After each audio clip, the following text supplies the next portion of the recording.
तो हम लोग अब अगले सवाल की ओर बढ़ते हैं। देखते हैं कि कह रहा है कि जनसंख्या के ग्रामीण नगरीय संगठन का वर्णन कीजिए। Describe rural urban composition of population. Of को ना इसको यहाँ पर रखना चाहिए, तो स्पेस नहीं लिया है, ठीक है।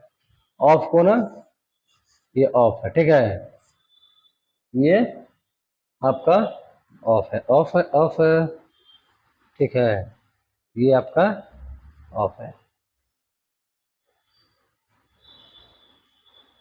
चलिए, कह रहा है कि describe rural urban composition of population, यानी कि जनसंख्या के ग्रामीण और नगरीय संगठन का वर्णन कीजिए। देखिए, जो भी दुनिया में जनसंख्या पाए जाते हैं उसका स्वरूप दो तरह से होता है, ठीक है। उसकी जो बसावट है वो दो तरह से होता है, ठीक है। एक जनसंख्या आपका नगर में रहता है और एक जनसंख्या आपको गांव में पाया जाएगा। एक्चुअली में गांव में पाया जाना और नगर में पाया जाना, ये दोनों बातें जो है कि अलग अलग क्या है, ऐसा क्यों है। देखिए, एक्चुअली में ना जनसंख्या ऐसे पाया जाता है जगह पर, ठीक है, लेकिन धीरे धीरे धीरे धीरे धीरे धीरे धीरे धीरे वो ऐसा क्षेत्र होता है, ठीक है, वह जो है कि गांव से नगर में कन्वर्ट हो जाता है, यानी कि गांव से वह शहर में कन्वर्ट हो जाता है।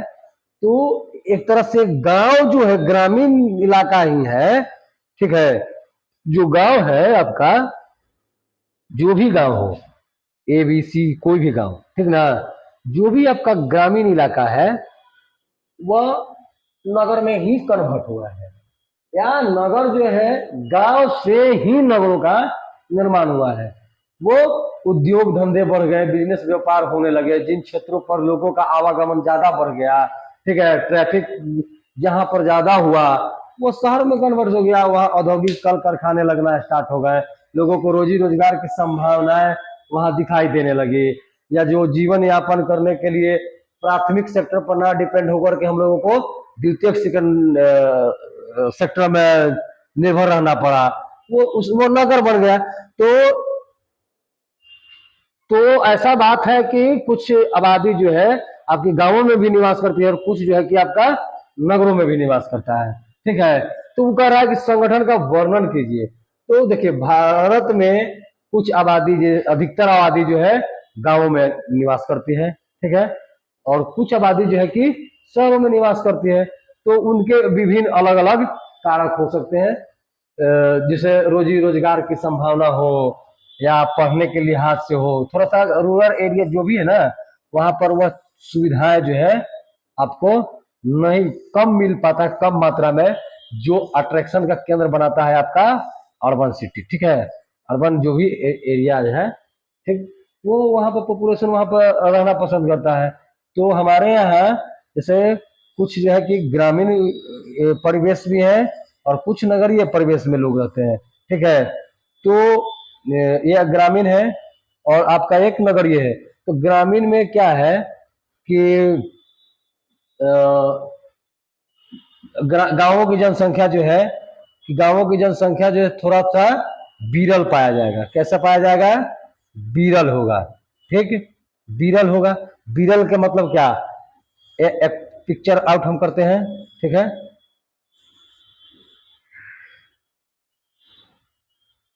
इसको ऐसे ही रखते हैं,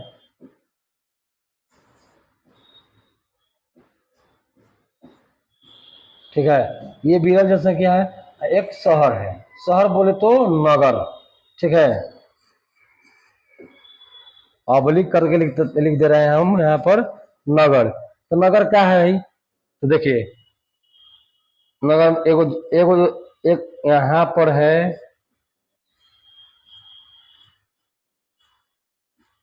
हम बोलेंगे नहीं, आप खुद से समझिए कि हम क्या बना रहे हैं, ठीक है।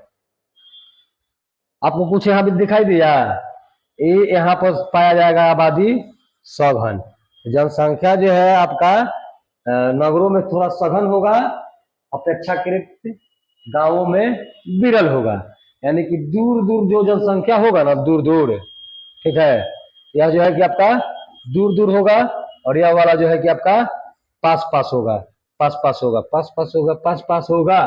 ठीक है, तो इस तरीका से अब अलग अलग बस्तियों का स्वरूप भी है। ठीक है, कोई बस्ती जो है कि रैखिक रूप से बसता है, लिनियर। ठीक है, और कोई जो है कि सीढ़ी नुमा है। इस तरीका से वो बस्तियों का अपना अपना स्वरूप है।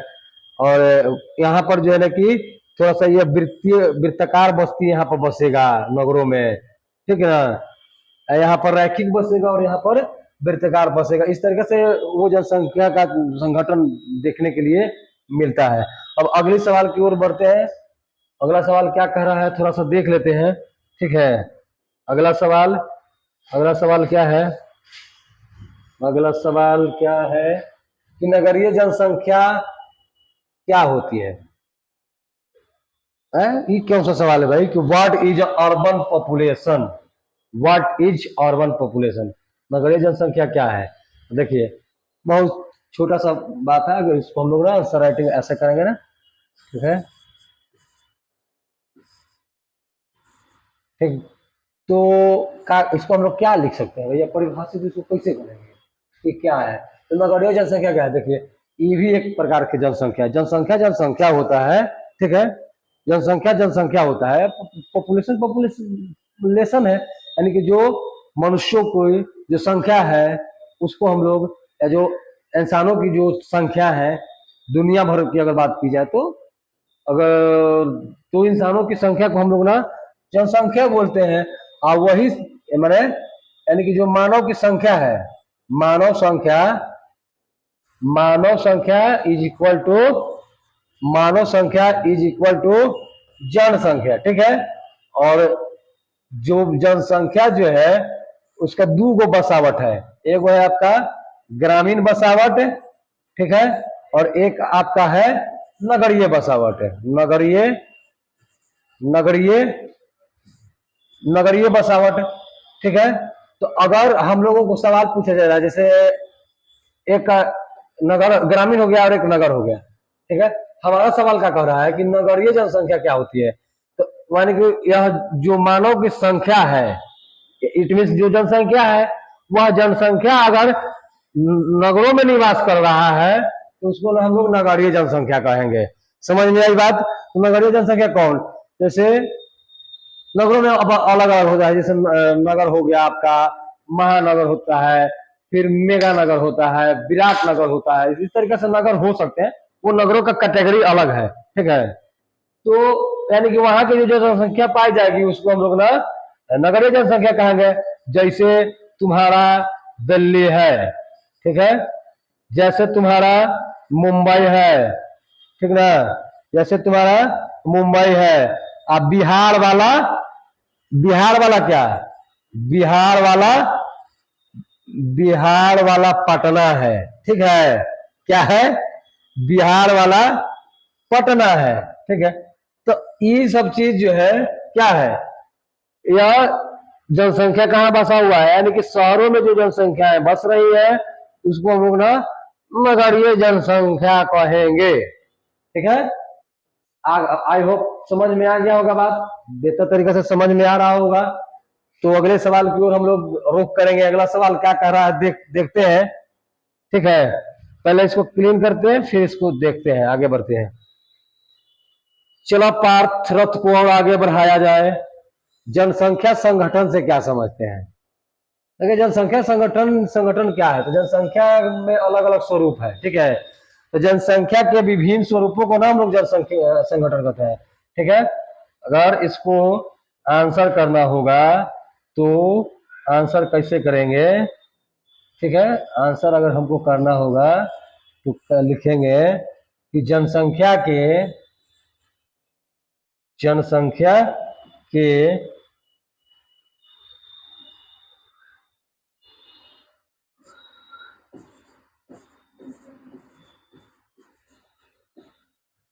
जनसंख्या के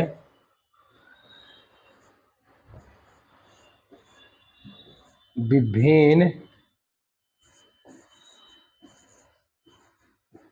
स्वरूपों को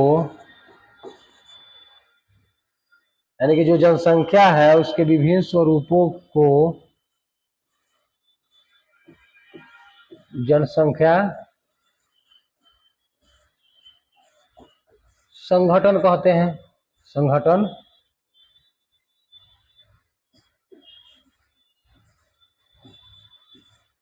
कहते, ठीक है, जनसंख्या संगठन कहते हैं। यानी कि जो भी जनसंख्या के विभिन्न स्वरूप आप देख रहे हैं उसको हम लोग ना जनसंख्या संगठन कह सकते हैं। जैसे मान लीजिए कि एज है, ठीक है ना, हम लोग ना एज वाइज अगर बात करते हैं, ठीक है, तो जनसंख्या जो है कि आपका एक एक जो है 14 वर्ष से नीचे वाली की आयु वाले हैं, 14 से नीचे, ठीक है, 14 से 60 तक है, ठीक है, और तक, और इसके बाद जो है आपका 60 के बाद भी है, 60 के ऊपर है, ठीक है। तो इस तरीका से देख सकते हैं है। अगर अचावट बसावट की अगर बात की जाए तो उसके हिसाब से ये है ना कि इसको हम लोग ना एक लाइन में अगर सिंपल से कहना होगा तो जनसंख्या के विभिन्न स्वरूपों को हम लोग जनसंख्या संगठन कहते हैं। एक आपका यह स्वरूप देखने के लिए मिलेगा, आपका दूसरा यह स्वरूप मिलेगा, तीसरा आपको यह वाला स्वरूप मिलेगा, ठीक है। तो अगले सवाल की ओर हम लोग अब रुख करते हैं, देखते हैं अगला सवाल हमसे क्या डिमांड कर रहा है, ठीक है। अगला सवाल क्या डिमांड कर रहा है कि आयु संरचना का क्या महत्व है, ठीक है, आयु संरचना का क्या महत्व है, आयु संरचना का क्या महत्व है, what is the significance of age structure. इसको हम लोग ना इम्पोर्टेंस भी बोल सकते हैं, इसका इम्पोर्टेंस क्या है, ठीक है। इम्पोर्टेंस जो है किसका क्या हो सकता है, आप खुद सोचिए बात को, ठीक है, कि आयु संरचना, आयु संरचना जैसे मान लीजिए कि एगो हो सकता है कि 0 से लेकर 6 बरस तक, ठीक है, 0 से लेके 6 बरस तक की एक आयु है, ठीक है। एक जो है आपका 0 से 6, जैसे हम लोग बायोलॉजी के हिसाब से बात करें, हम लोग जियोग्राफी के हिसाब से बात करते हैं, इसको हम लोग हटाते हैं, ठीक है। तो यह आपका पहला है, ठीक है। जैसे मान लीजिए कि आयु संरचना में मान लीजिए कि हम लोग 14 वर्ष से कम के आयु रखते हैं, 14 से कम, ठीक। एक रख देते हैं हम लोग 14 से 60 है, ठीक है, 60 तक है, और एक के माने तक यानी कि इसके बीच में, ठीक है, इसके बीच में, और एक रख देते हैं 60 प्लस, कोनो दिक्कत, 60 प्लस यानी कि डॉट डॉट डॉट डॉट कतहूं तक, मतलब जो जितना जी सकता है, ठीक है। तो जैसे हम लोग इस कैटेगरी में रखते हैं, तो कह रहा है कि आयु संरचना जो है एज सिग्निफिकेंस यानी कि एज स्ट्रक्चर जो है का क्या महत्व है। तो महत्व इसका क्या हो सकता है, महत्व इसका जो है कि बहुत बड़ा है, ठीक, बहुत बड़ा हो सकता है।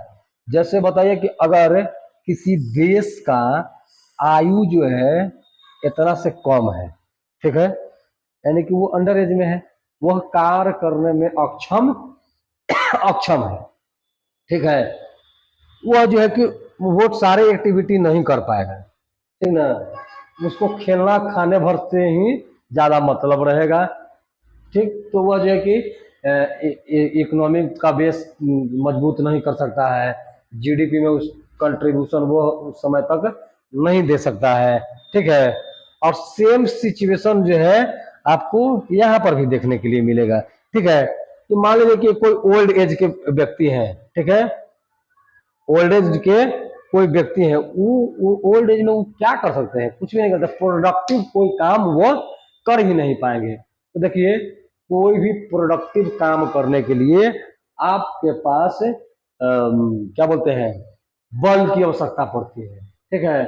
और वह बल जो है न आपको यहाँ मिलेगा और न आपको यहाँ मिलेगा, वह बल जो है आपको यहाँ मिलेगा, यानी कि इसके ऊपर और इसके नीचे, ठीक है। तो एक तरह से हम लोग ना यूथ कैटेगरी को मान के चलिए, ठीक है। जो यंग है वो, जो यंग है वह जो है कि प्रोडक्शन को ज्यादा से ज्यादा जनरेट कर सकता है, उत्पादन को बढ़ा सकता है।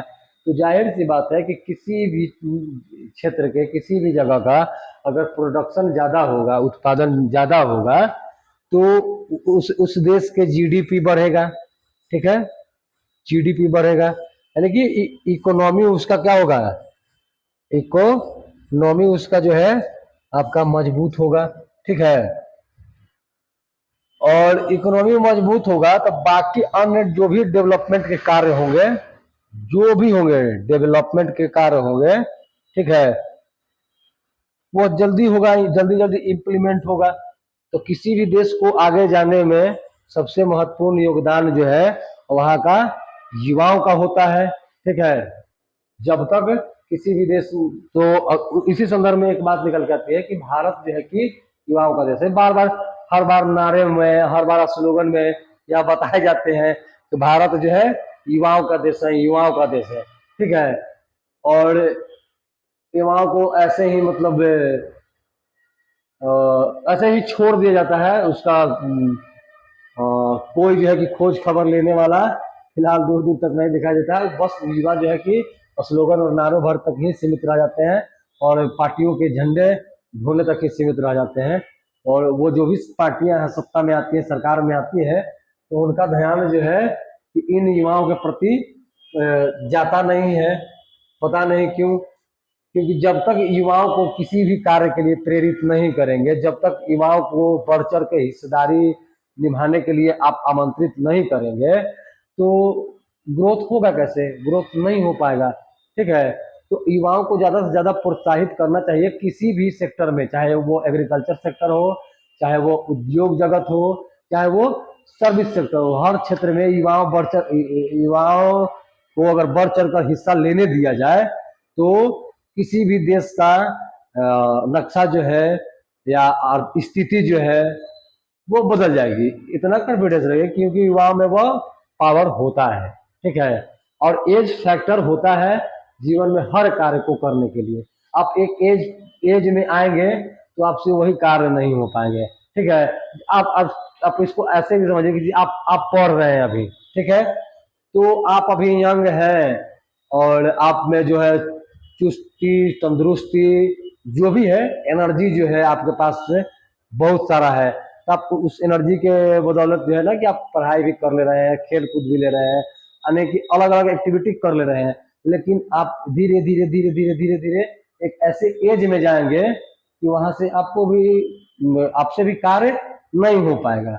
आपको आता होगा, बेशक आता होगा कि हाँ हमको आता है, हम वो कर लेंगे, लेकिन शारीरिक अक्षमता के कारण आप वहां विफल हो जाएंगे, आपसे वो नहीं हो पाएगा, ठीक है। तो इसी प्रकार से आयु संरचना का इम्पोर्टेंस जो है बहुत बड़ा है, ठीक है। मैटर करता है, एज मैटर जरूर करता है। वो और बात है कि लड़कियों की शादी विवाह में, आजकल के शादी विवाह में मैटर नहीं कर रहा है, ठीक है। उन लोगों का मानना है कि एज कम और एक तो ऊपर से इनकम